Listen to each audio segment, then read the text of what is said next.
আজকে স্বাধীনতা দিবস, সবাইকে আমার তরফ থেকে অভিনন্দন। আমি কিছু কথা বলতে চাই এই 15 আগস্ট নিয়ে।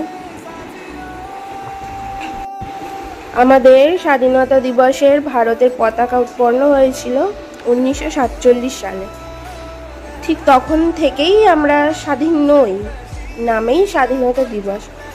আমার জন্ম হয়েছিল 2001 সালে, তো আমি আগের ঘটনা জানি না বা তার সম্পর্কে বলতেও চাইছি না। 2001-এ জন্মেছি, তারপর থেকে জ্ঞান হওয়ার পর থেকে দেখে আসছি নারীদের কোনোই সম্মান নেই দেশে বাড়িতে, রাস্তায়, সমাজে কোথাও তাদের সম্মান নেই।